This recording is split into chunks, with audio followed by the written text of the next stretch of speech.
예, 안녕하십니까. 제가 말씀에 대해서 약속을 해놓은 게 보니까 두 가지나 되더라고요. 지난번에 베드로 전서를 시작하면서 앞으로 베드로 전서를 강의하겠습니다. 그렇게 했고, 또 로마서 16장을 하면서 로마서 16장을 좀 나누겠습니다. 또 이렇게 했더라고요. 그래가지고 두 가지 그 말씀을 약속을 했는데, 그래서 이제 말씀을 준비를 하다가 보니까 로마서 그를 해야 되겠다라고 하는 생각을 갖게 됐습니다. 왜냐하면 지난주에 교회 분열의 그 원인과 대책에 대해서 이제 말씀을 드렸잖아요.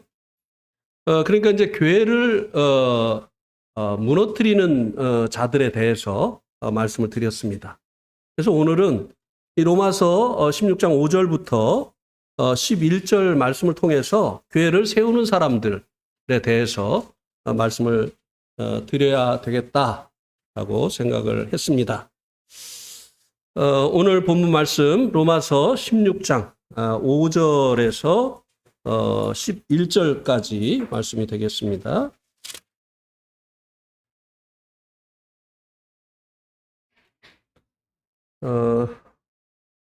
우리 교독하실까요?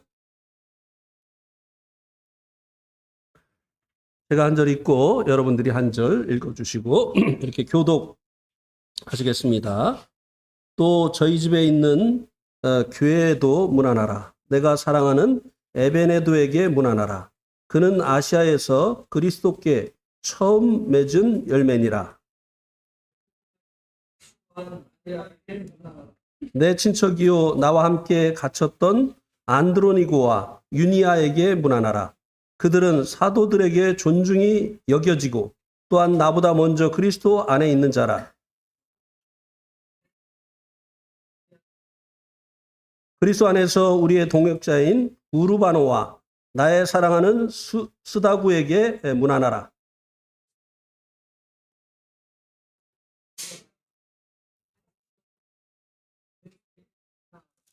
내 친척 헤로디온에게 문안하라. 나기스의 가족 중 주 안에 있는 자들에게 문안하라. 예.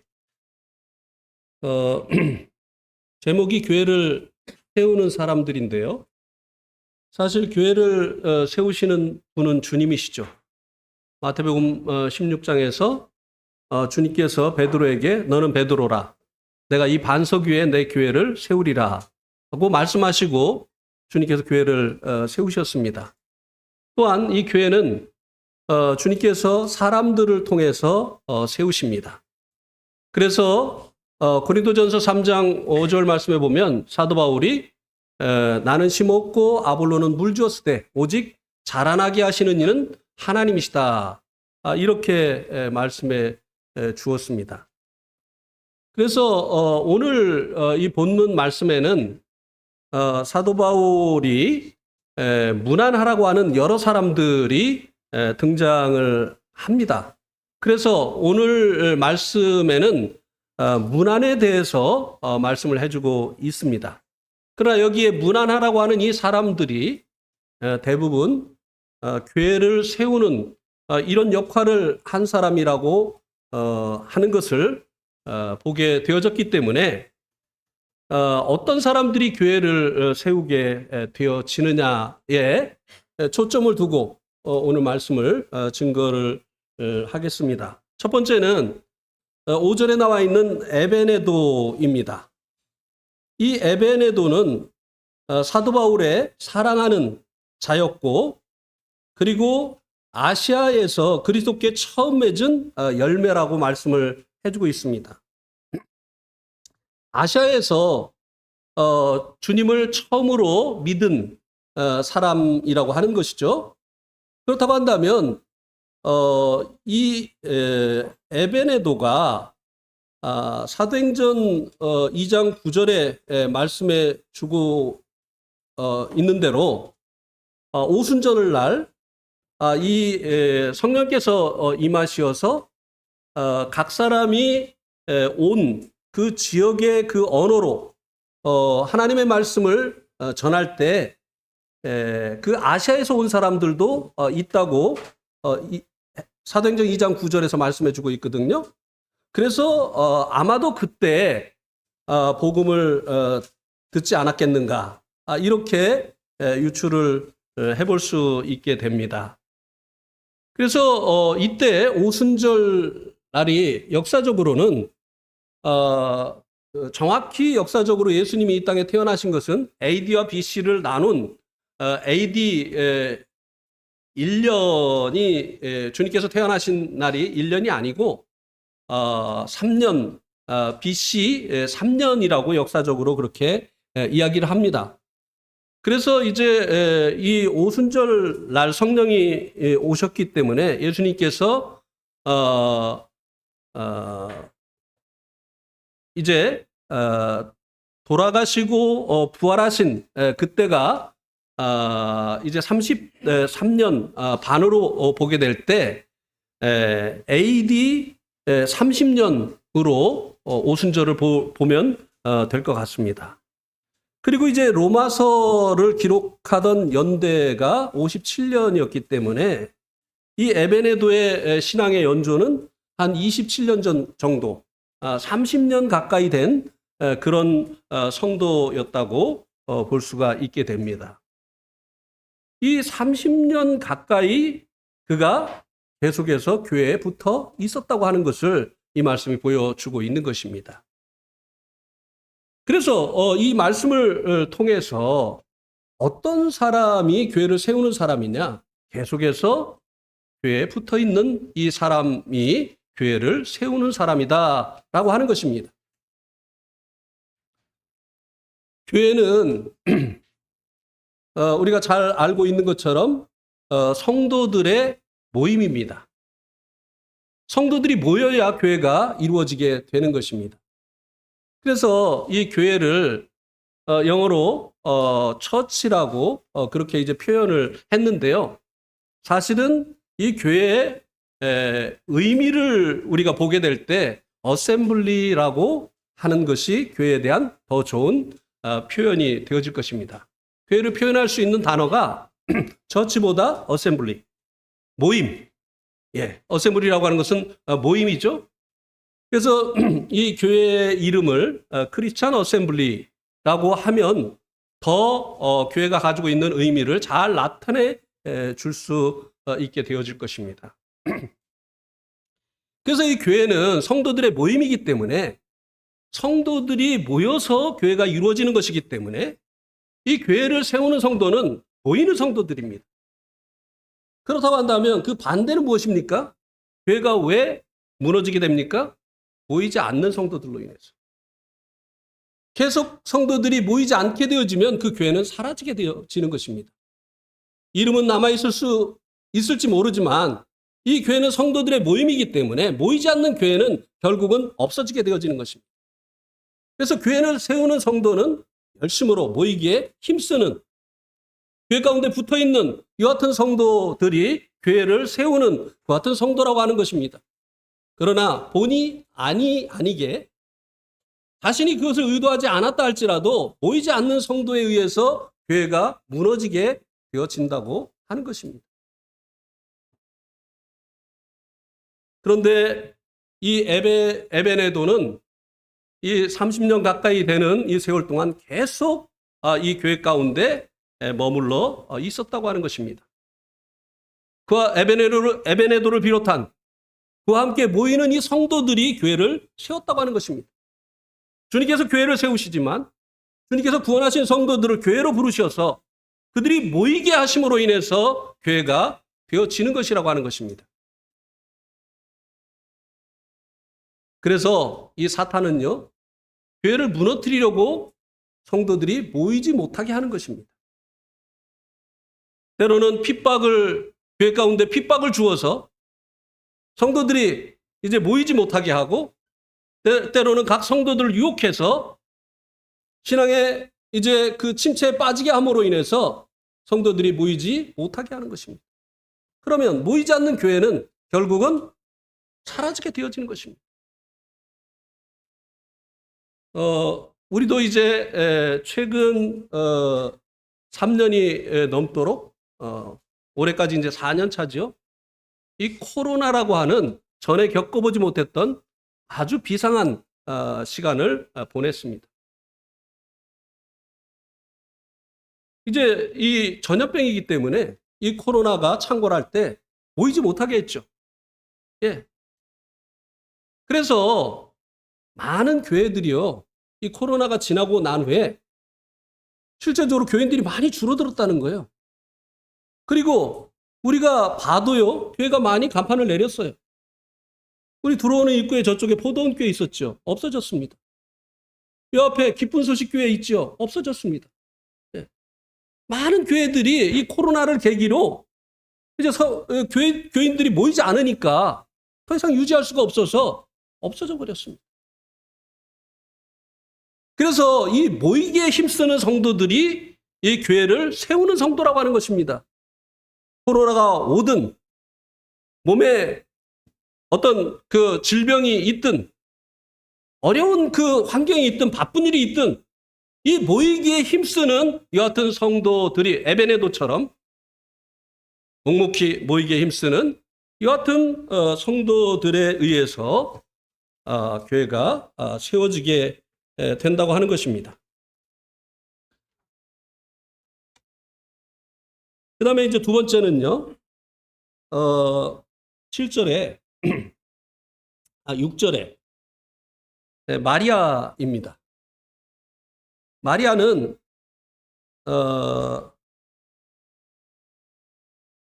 여기 마리아에 대해서 너희를 위하여 많이 수고한 마리아다라고 말씀해 주고 있습니다.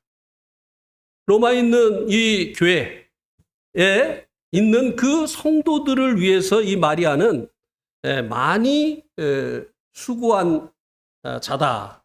이렇게 말씀해 주고 있습니다. 어떤 분들은 이런 이야기를 합니다. 이 브래드리는 우리 모임을 이제 사람들이 그렇게 부르죠? 예. 이 브래드리는 비전이 없어. 특히 여자들에게. 왜냐하면 여자들이 할 게 없잖아. 뭐 예배 시간에 동참을 하게 해줘. 자기가 깨달은 말씀이 있어도 나눌 기회가 있나? 이 브래드리는 이 여자들에게 비전이 없는 교회야. 그래서 이 여자들이 꿈을 이루려면 이 브래드린에서 떠나가야 돼. 이렇게 말하는 사람의 이야기를 들었던 적이 있습니다. 여러분도 들었는지 모르겠어요. 그런데 이 마리아는요, 이 교회 안에서 많이 수고했다고 말씀해 주고 있습니다. 수고가 무엇입니까? 일을 많이 했다는 거예요, 다른 사람보다. 네. 이 자매인데 이 마리아는 교회 가운데서 일을 많이 했다고 하는 것입니다. 마리아는 이 교회는 여자들은 잠잠하라고 하고 여자들은 할 일이 이 교회 가운데 없어. 이렇게 하지 않았다는 것이에요. 그는 다른 사람보다 많이 일을 함으로 인해서 교회를 유익해 하는, 교회를 세우는 그 같은 역할을 하는 자매였다라고 하는 것입니다. 자매님들의 일이 많이 있죠.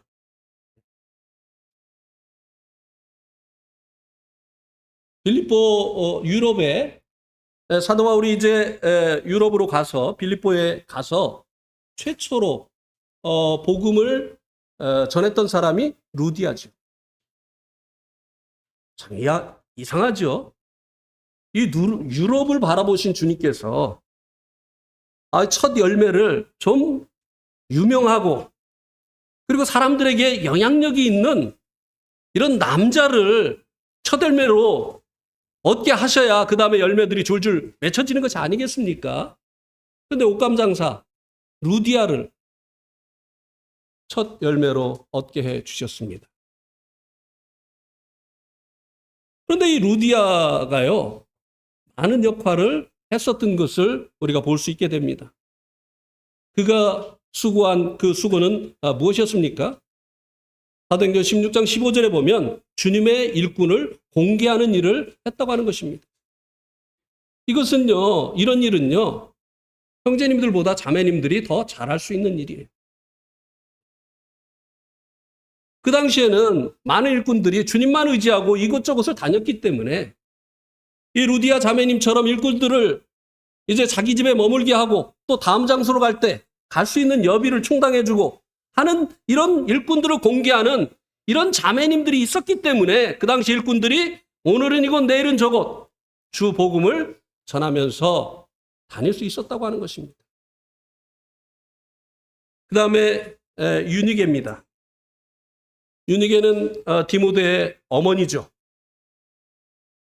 사도행전 16장 1절에 보면 유니게는 자신의 그 자녀인 디모데를 말씀으로 양육을 했다고 말씀해 주고 있습니다. 디모데후서 3장 15절에 보면 나타나죠. 우리 자매님들이 할 수 있는 일 중에 정말 이 귀한 일이 자신의 그 자녀를 하나님의 말씀으로 양육을 하는 것입니다. 어느 날 한국에 여러 번 오시어서 말씀을 전하시는 존 프리안 형제님이 이런 간증을 하셨어요. 지금 우리 어머니는 나를 통해서 지금 하나님의 말씀을 전하고 있는 것입니다. 오늘날 제가 여기까지 오게 되어지기까지는 어머니의 역할이 있었습니다. 어머니의 기도가 있었습니다. 어머니께서 저를 사랑으로 양육해 주시고 하나님 말씀으로 양육해 주셨기 때문에 오늘날 제가 여기에 서 있는 것입니다. 제가 오늘날 여기서 말씀을 전하는 것입니다. 저희 어머니는 비록 교회에서 잠잠하셨지만 지금 저를 통해서 이렇게 말씀을 하고 있는 것입니다.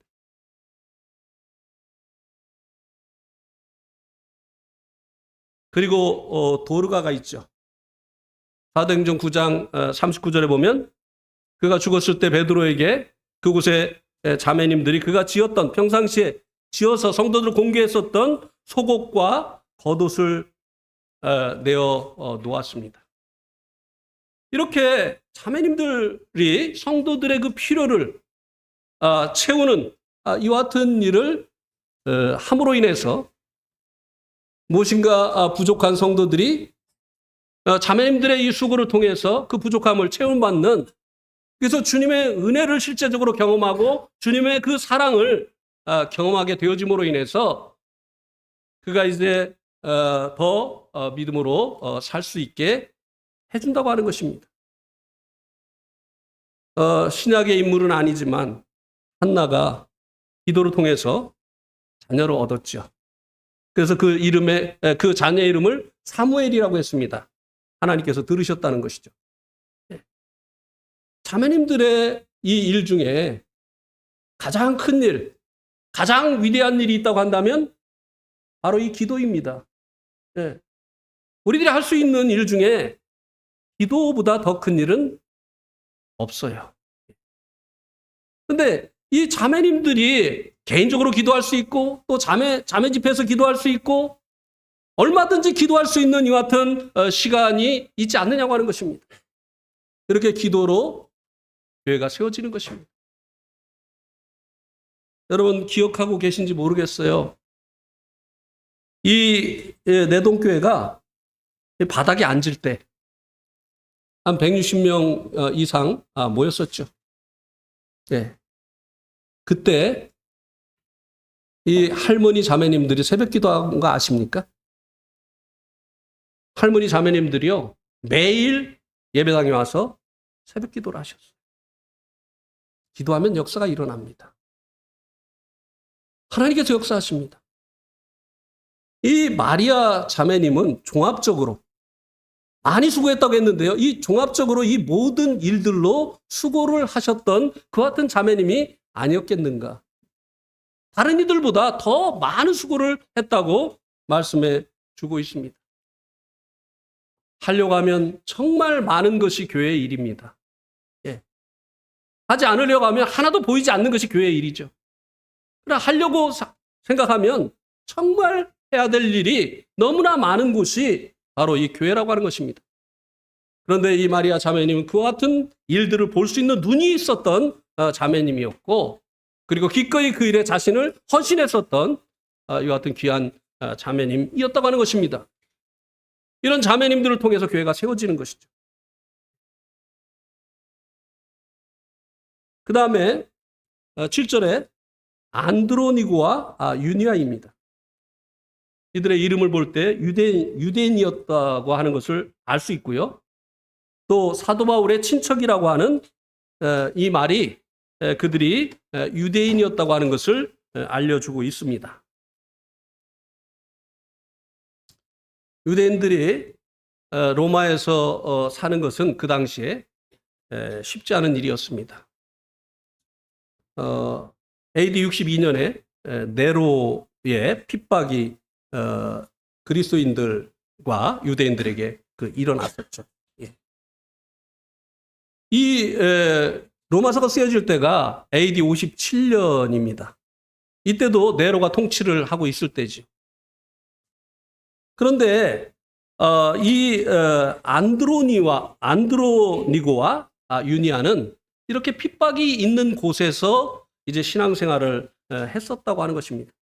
얼마든지 편안한 신앙생활을 원한다고 한다면 이곳을 떠날 수도 있었겠죠.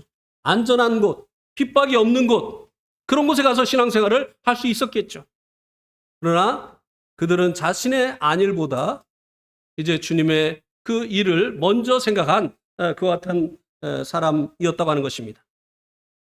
그는 여기 보니까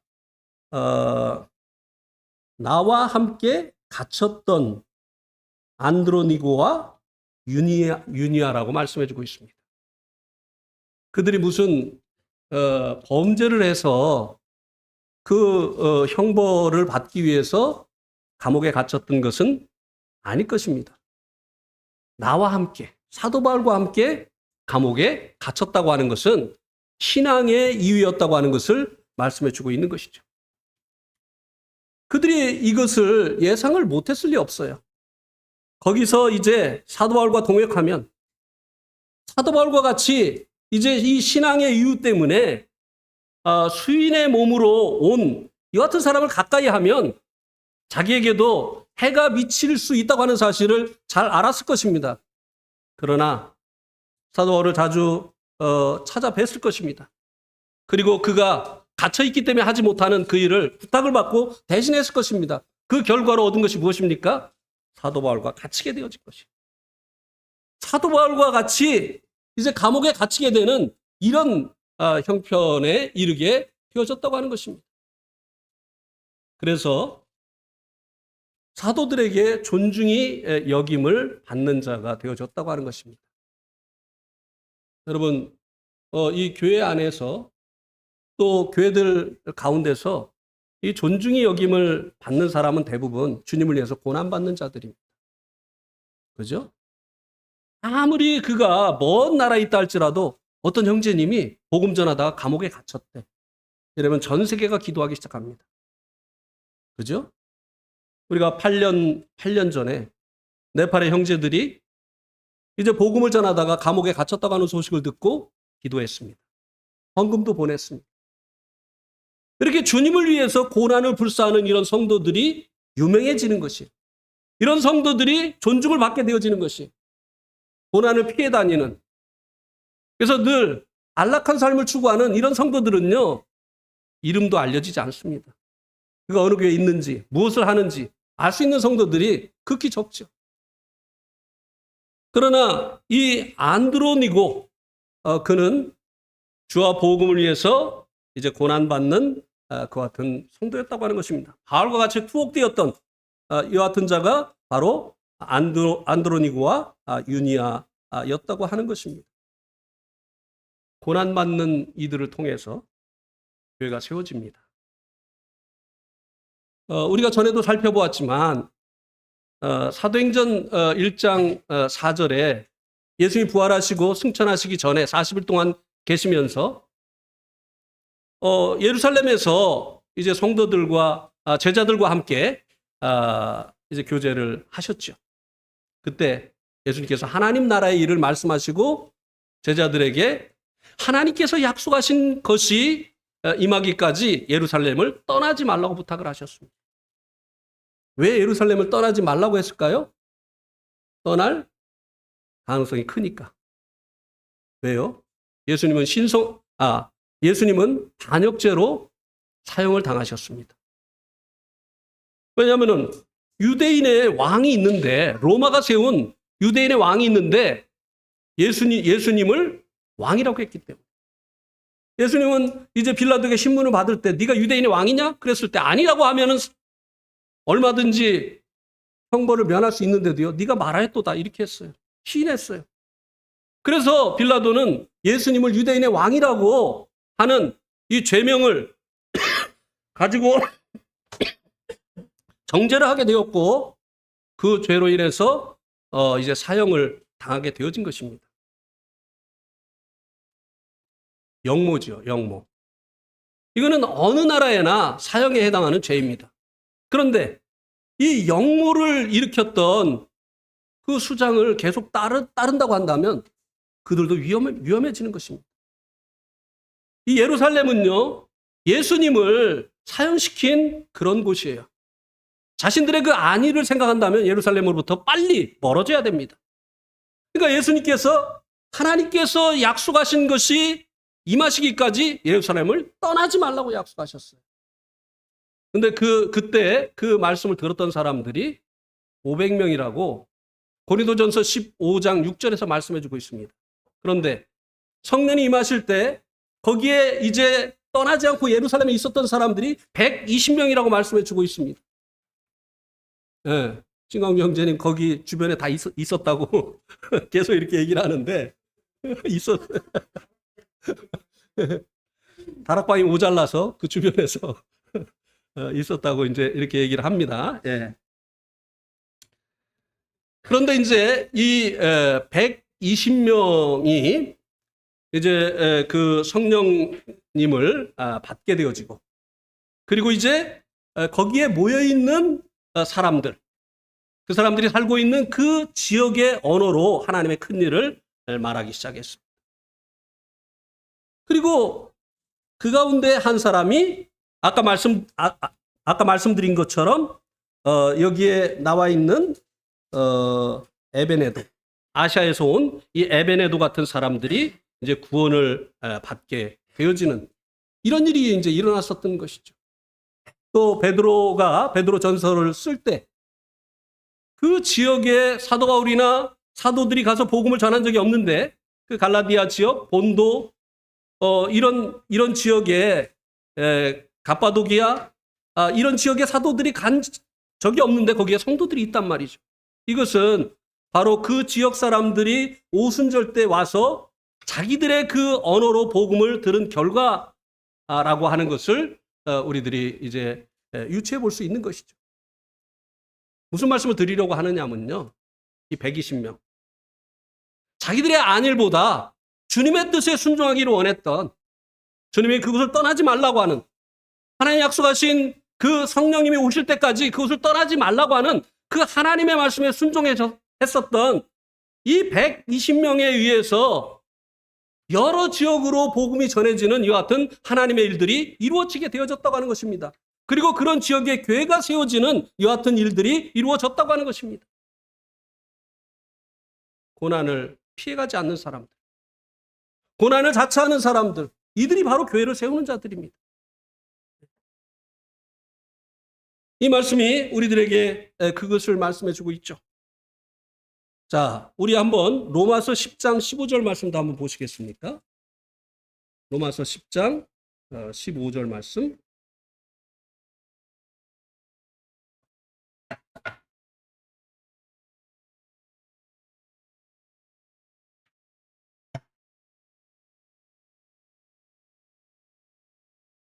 요것을 보기 전에 우리도 이제 코로나 이 시절을 보냈지 않습니까? 그런데 이 코로나로 인해서 우리 교회는 모이는 수가 줄어들지도 않았고, 심지어는 헌금도 줄어들지 않았어요. 놀랍죠? 코로나라고 하는 이 어려움이 우리가 모이는 것을 패하게 할 수 없었다고 하는 것입니다. 이것은 여러분들이, 우리 형제 자매님들이 이 고난을 불사한 결과라고 하는 것입니다. 주님을 의지하고 계속해서 이 코로나라고 하는 이 유행병이 창궐을 하는 가운데서도 모이기에 힘쓴 이와 같은 결과라고 하는 것입니다. 이 코로나 때요, 사람들이 새로운 신앙생활의 방법을 터득을 했다는 거예요. 그게 뭔지 아세요? 네? 네, 유튜브에서 자기가 좋아하는 설교 골라서 보는 것으로 신앙생활을 대처하는, 이것을 터득을 했다는 거예요. 얼마나 좋습니까? 제일 좋은 설교 듣고 집에서 가만히 앉아서. 그러나 우리는 이게 이제 예배가 아니니까, 그거는 말씀 듣는 것이고, 예배는 우리가 만찬을 중심으로 하나님 앞에 찬양하고 감사하는 것이니까 그런 식으로 또 우리는 예배를 드릴 수는 없죠. 어쨌든 사람들이 그래서 이제는 교회에 출입하지 않는 사람들이, 그래서 요즘 유행하는 말이 가나안 성도, 가나안. 이 가나안을 거꾸로 하면 어떻게 되죠? 안나가. 안나가 성도가 요즘은 엄청나게 늘어났다고 하는 것입니다. 이 가나안 성도들이. 우리는 엄청나게 생기진 않았죠? 몇몇이 생기긴 생겼는데, 안나가. 어쨌든 이런 어려움들을 인해서 핑계대지 아니하고 주님의 말씀에 순종해서 모이기에 힘쓴 같은 결과로 우리가 이렇게 지금 계속 내동교회로 모이고 있다고 하는 것입니다. 여러분들이 교회를 세운 것입니다.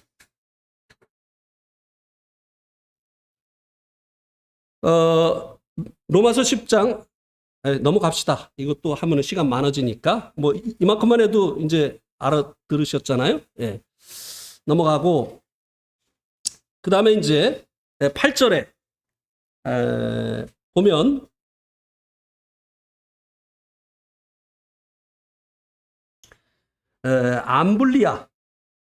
암블리아가 나오죠.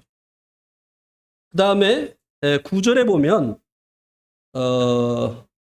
우르바노, 그리고 스다구, 이렇게 이제 나오고요. 그 다음에 10절에 보면 아벨레, 그리고 아리스토블로의 권속, 이렇게 나오는데요. 이분들은 대부분 노예들이었다고 하는 것입니다. 노예들. 그 당시에 이 암비블리라고 하는 이 이름은요, 노예들의 흔한 이름이었다고 하는 것입니다. 여러분 잘 이해가 안 가시죠? 저는요, 네팔 사람들의 이름을 들으면요, 이름하고 성을 들으면 이 사람이 어떤 계급인지 압니다. 그 성에 그 계급이 다 나타나 있어요. 그래서 네팔 사람들이 교회 처음 와가지고 일어나서 자기 소개하라고 하면은 높은 계급의 사람은 풀네임을 얘기합니다. 그러니까 성까지 다 얘기를 해요. 나 이런 계급이다. 그러니까 나를 존중해줘라. 이런 마음이겠죠? 그런데 낮은 계급은요, 절대 자기 성을 얘기를 안 해요. 거기에 그 성을 얘기하면 자기 신분이 드러나니까. 그래서 이름만 얘기합니다. 그래서 이 당시에 이 로마 사람들은요, 이름을 들으면 이게 노예의 이름인지 아니면 귀족들의 이름인지 분간을 할 수 있었다는 것이에요. 그런데 이 당시에 흔한 노예들의 이름이 뭐냐? 암블리아예요. 우리 자꾸 네팔 얘기해서 죄송합니다만 여러분의 이해를 돕기 위해서요. 우리 그 네팔의 평야지대에 가면요, 형제님들의 이름이 대부분 아이고 갑자기 생각이 안 나는데 우리 아내가 바둘. 이 그 평야지대에 가면은 형제님들의 이름이 대부분 바둘이에요. 선초바둘, 빌바둘, 뭐 아난더바둘, 뭐 하여튼 대부분 신분 이름이 다 바둘이에요. 바둘이 뭐냐? 용사예요, 용사. 다 용사예요, 다 용사. 그런데요, 인도의 네팔 사람들이 이제 인도가 서남아시아에서는 아주 잘 사는 선진국입니다. 큰형님이에요, 인도가. 그래서 이제 네팔 사람들이 돈을 벌기 위해서 인도로 많이 가거든요. 근데 인도 사람들이 네팔 사람들이 가지고 있는 이름이 있는데도요, 네팔 사람들을 뭐라고 명칭을 하느냐? 바두리 그래, 바두리. 바두리. 네팔 사람들 모두가 바두리예요. 그런 것처럼 이 이름을 들으면 그 시대 사람들은 이 사람의 그 신분을 알 수가 있었다고 하는 것입니다. 그래서 이 암블리아는 그 시대의 노예들에게 흔히 붙여지는 이름이었다고 하는 것입니다. 근데 참 놀라운 것은요, 이런 신분 제도가 철저했었던 이 로마 시대에 교회에서는 전혀 신분의 차별이 없었다고 하는 것입니다. 이것이 참 놀라운 것이잖아요. 왜 그렇습니까? 우리 한번 로마서 3장 22절을 보실까요?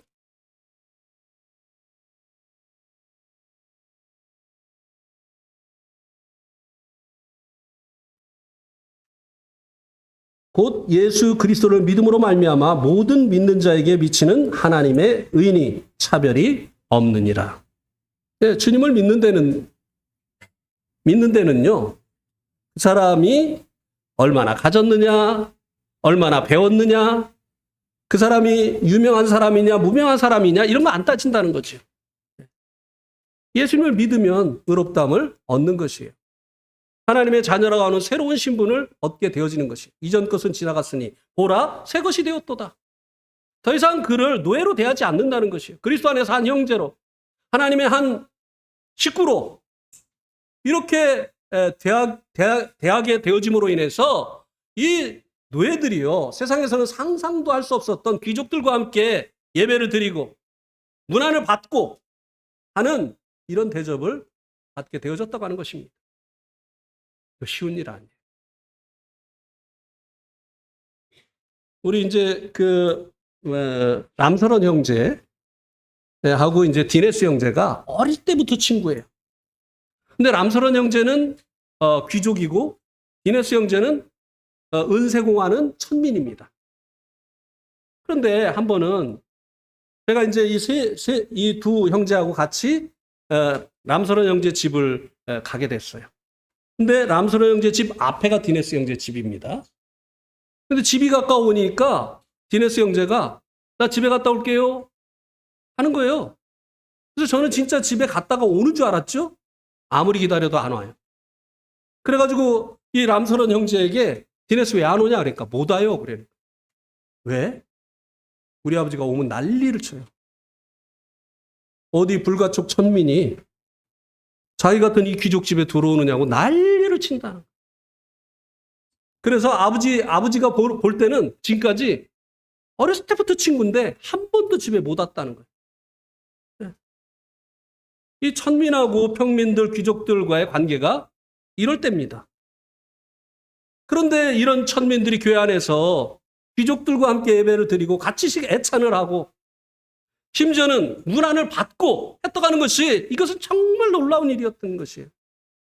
그리스도 안에서 정말 차별이 없다고 하는 것을 교회가 보여주었던 것입니다. 우르바노 역시 노예였을 가능성이 크고요.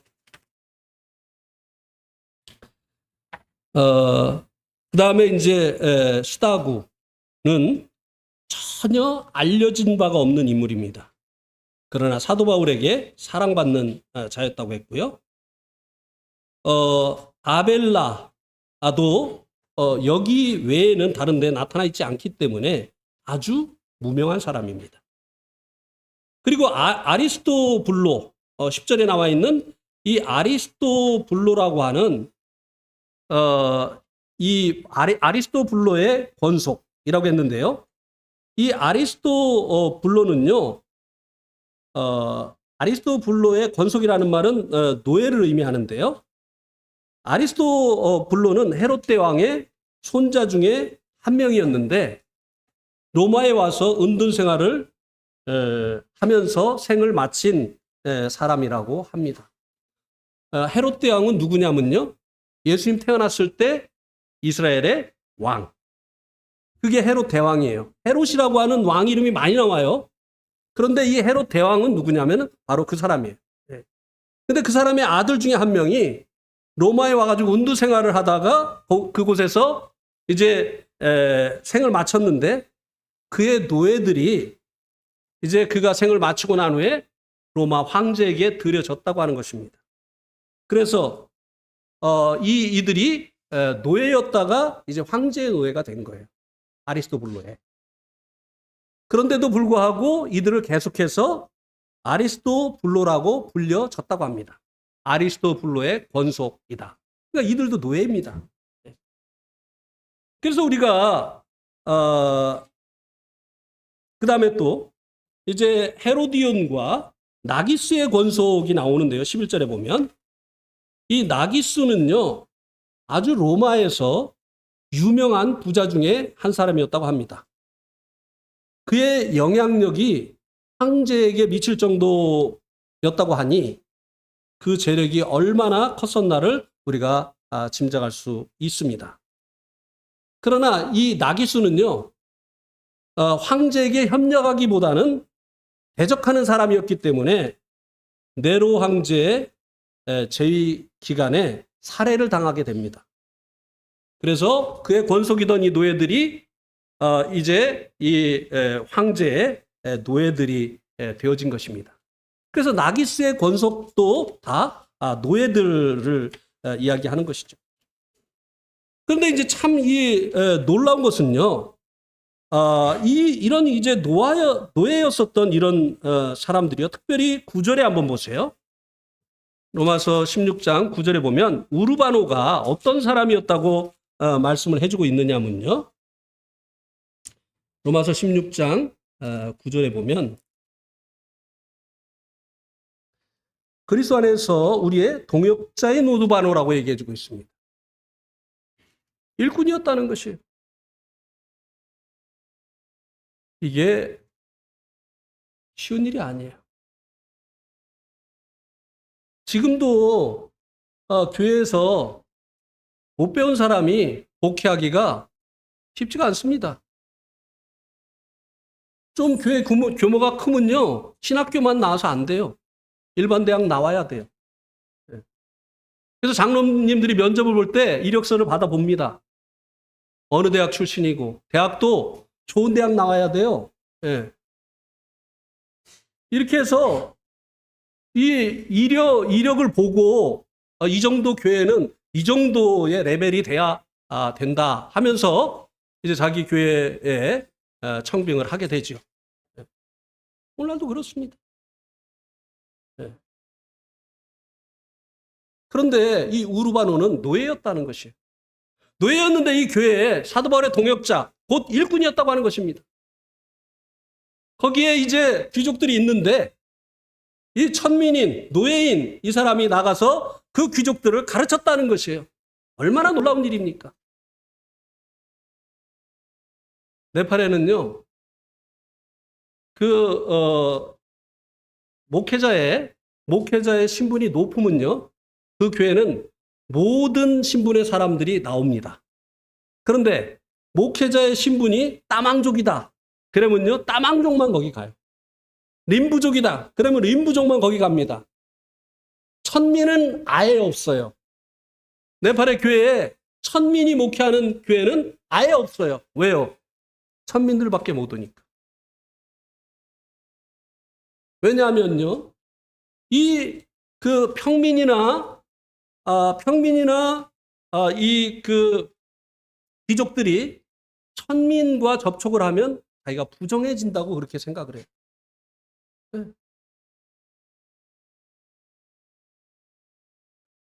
근데 참 이런 이제 그 상황이 이 로마 시대의 상황이었다고 한번 생각을 해보세요. 근데 천민이 귀족들이 있는 그곳에서 그들을 가르친다? 그 마음으로 정말 거듭나지 않았다고 한다면 주님으로 인해서 새롭게 되어지지 않았다고 한다면 마음으로 받을 수 있었겠습니까? 어디 감히 우리 발등상 노릇 역할을 해야 되는, 말 탈 때 엎드려가지고 발등상 노릇이나 해야 될 이런 자가 우리 앞에 서서 우리를 가르치려고 해? 감히? 우리나라도 옛날에 그랬대요. 흥동교회가 천민들하고 귀족들이 같이 모이는 최초의 교회였다고 합니다. 서울의 이 승동교회가. 근데 이들이 처음부터 그렇게 같이 모였던 게 아니래요. 천민교회 따로 있고 귀족교회 따로, 양반교회 따로 있었다는 것입니다. 그런데 그 천민교회 불이 나는 바람에 사무엘이라고 하는 이 선교사님이, 사무엘 무어라고 하는 이 선교사님이 이 두 교회를 같이 돌아봤는데 이들을 모일 곳이 없으니 여기 와서 같이 예배를 드리게 하면 어떻겠느냐, 양반들한테 이렇게 이제 물어봤더니 난리를 쳤다고 하는 것입니다. 처음에. 우리나라도 그랬어요. 그런데 이 우르바노와 같이 이런 노예 신분에 있는 이런 분이 이제 교회에서 사도 바울의 동역자가 되어서 이제 성도들을 가르치는 이런 일을 했다고 하는 것이 얼마나 놀라운 것이냐라고 하는 것입니다. 그러면 교회를 세우시는 분이 하나님이신데, 일꾼을 세우시는 분도 하나님이신데, 왜 하나님이 이렇게 어떻게 보면 지혜롭지 못하게 지혜로우신 분들을 교회에 인도자로 세우면 이런 어려움 없을 텐데 왜 이렇게 노예들, 이런 사람들을 교회 가운데 들어오게 하시고 심지어는 이제 성도들을 가르치는 일꾼이 되게 하셨느냐고 하는 것입니다. 하나님의 뜻입니다. 한번 고린도전서 1장 28절을 한번 보시기 바랍니다.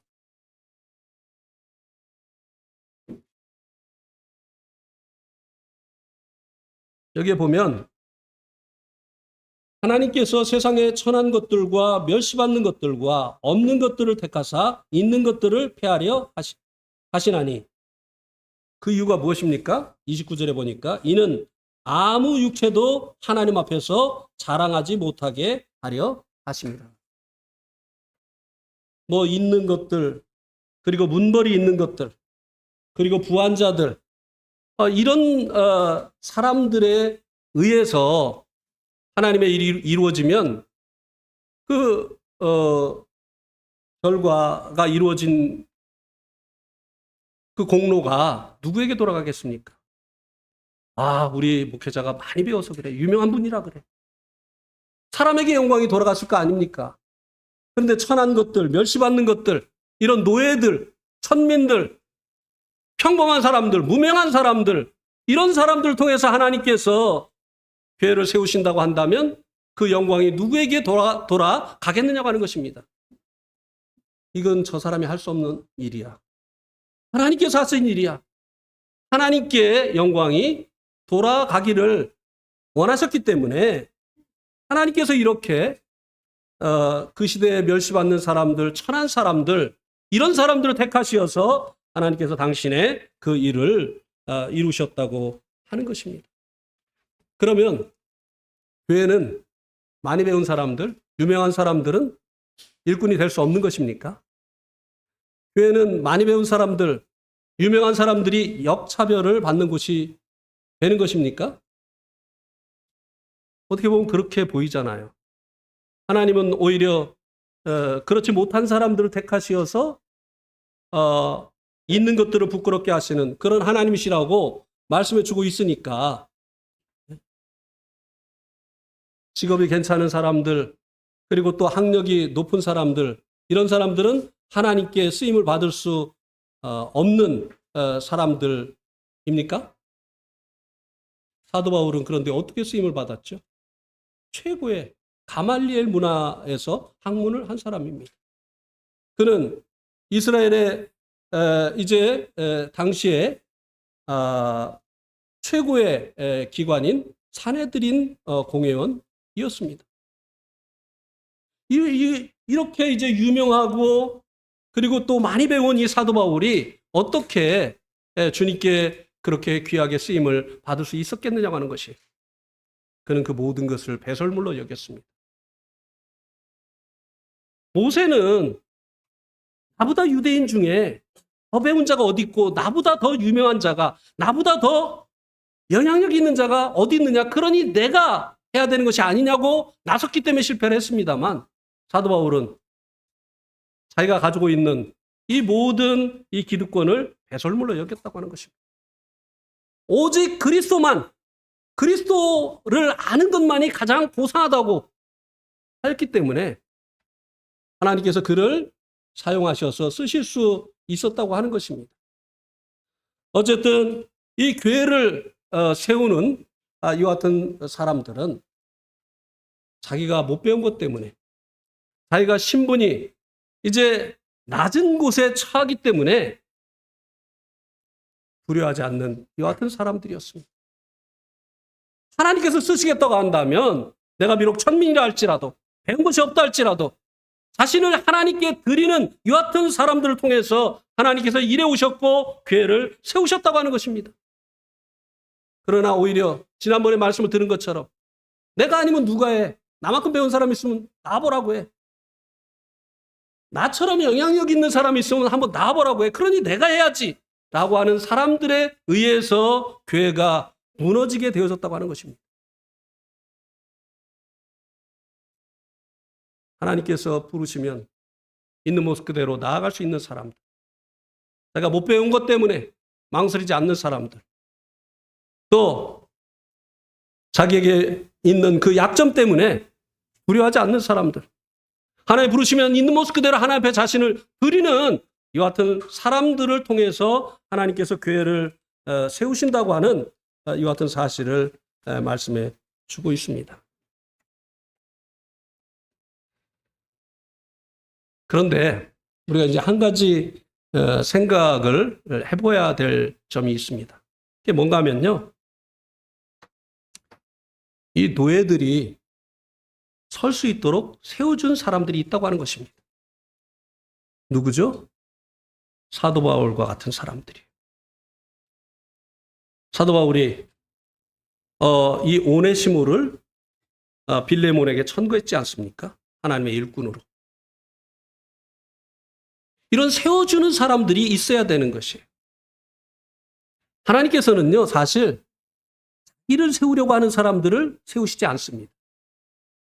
교회 가운데서 자기 입지를 다지려 하고 자기를 세우려고 하는 이 같은 사람들, 하나님께서 세우시지 않습니다.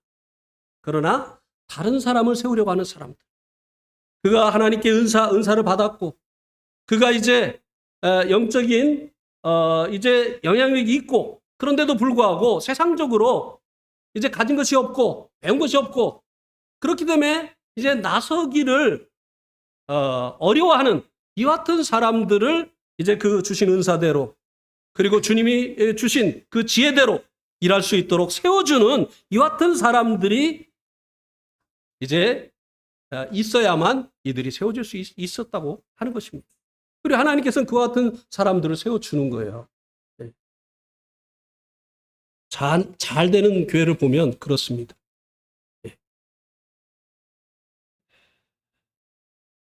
우리 한 가지 예만 보고 말씀을 마치겠습니다.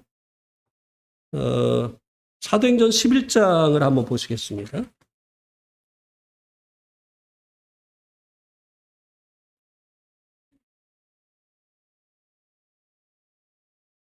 20절에 보면 사도행전 11장 20절, 그 중에 구브로와 구레네 몇 사람이 안디옥에 이르러 헬라인에게도 말하여 주 예수를 전파하니 주의 손이 그들과 함께 하심에 수많은 사람들이 믿고 주께 돌아오더라. 예루살렘 교회가 이 사람들의 소문을 듣고 바나바를 안디옥까지 보내니 그가 이르러 하나님의 은혜를 보고 기뻐하며 모든 사람에게 굳건한 마음으로 주와 함께 머물러 있으라 권하니, 바나바는 착한 사람이요 성령과 믿음이 충만한 사람이라. 이에 큰 무리가 주께 더하더라. 바나바가 사울을 찾으러 다소에 가서 만남에 안디옥에 데리고 와서 둘이 교회에 1년간 모여 있어 큰 무리를 가르쳤고 제자들이 안디옥에서 비로소 그리스도인이라 일컬음을 받게 되었더라. 안디옥에서 큰 구원의 역사가 일어남으로 인해서 예루살렘 교회가 바나바를 보내서 그 교회를 돕도록 했습니다. 바나바가 가서 더 큰 이제 부흥의 역사가 일어났죠. 그러면 바나바가 여기는 내 영지다. 이렇게 할 수 있잖아요. 그런데 고향에 가 있는 이 바울을 데려다가 이 안디옥 교회에서 동역할 수 있도록 이 사도 바울이 했다고 하는 것입니다. 물론 하나님께서 어떠한 방법으로든지 이 바울을 부르셔서 쓰셨겠죠. 그러나 하나님께서 이 바나바를 통해서 고향에 가 있었던 이 바울을 이제 본격적으로 일할 수 있도록 하셨다고 하는 것을 이 말씀이 보여주고 있습니다. 바나바는 다른 사람을 세우는 사람이었어요. 교회를 세우기 위해서 이제 이 바울을 어떤 면에서는요, 나중에 처음에는 바나바와 바울인데요. 사도행전 잘 보세요. 나중에는 어떻게 됩니까? 바울과 바나바가 돼요. 네. 이 바나바 같은 사람이 있었기 때문에 사울이 바울이 될 수 있었던 것입니다. 마가와 같이 전도여행 가다가 도망갔던 사람이 나중에 이 바울에게 꼭 필요한 사람이 될 수가 있었던 것입니다. 이 바나바가 있었기 때문에. 바나바와 같이 다른 일꾼들을 세우는 이와 같은 사람들에 의해서 노예들이 세움을 받고 하나님의 일을 할 수 있었던 것이고 교회가 세워졌던 것입니다. 오늘도 마찬가지입니다. 다른 사람을 세우는 사람이 교회를 세우는 것입니다. 자기를 세우려고 하는 사람들이 교회를 무너뜨리는 것입니다. 네, 오늘 말씀 여기까지 듣도록 하겠습니다.